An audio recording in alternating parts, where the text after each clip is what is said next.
momentum Hari Peduli Sampah Nasional ini ingin menggalang semua pihak, semua elemen masyarakat supaya punya kesadaran untuk memelihara bumi, memelihara lingkungan. Itu adalah untuk kebutuhan kita semua. Jadi intinya adalah kita harus merubah perilaku. Ya. Bagaimana kita merubah perilaku, baik dari individu, rumah tangga, dan lingkungannya. Ini yang ingin kita bangkitkan.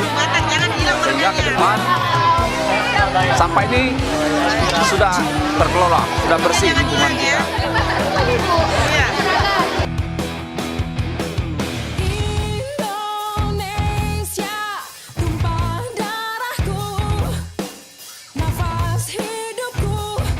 Lalu itu sudah kita lakukan rangkaian kegiatannya, itu dengan kegiatan gotong royong, kemudian pembersihan sungai, pembersihan masjid, kemudian penanaman pohon, kemudian sosialisasi terhadap masyarakat pada ya siapapun warga Kota Banda Aceh dan warga kota yang masuk, warga lain masuk Kota Banda Aceh, kita sosialisasi tentang peringatan Hari Peduli Sampah Nasional dikaitkan dengan 3 bulan bersih sampah di Kota Banda Aceh.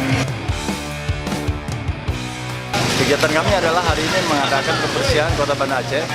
Nah, harapannya adalah supaya Banda Aceh selalu bebas sampah menyambut tahun 2020 dan kita seluruh pemuda bergerak untuk memberikan yang terbaik buat Kota Banda Aceh agar Banda Aceh bersih dan asri.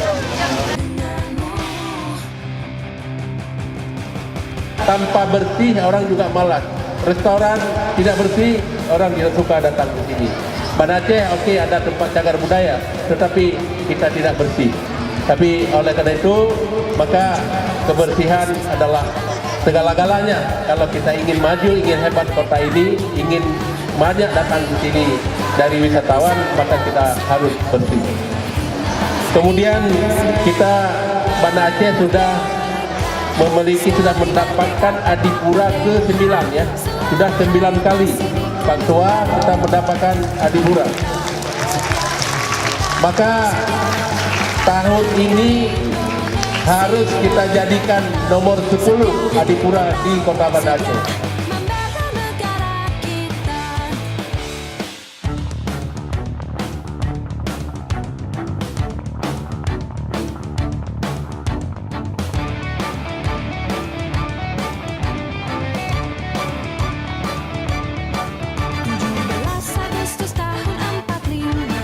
Itulah hari kemerdekaan kita, hari merdeka.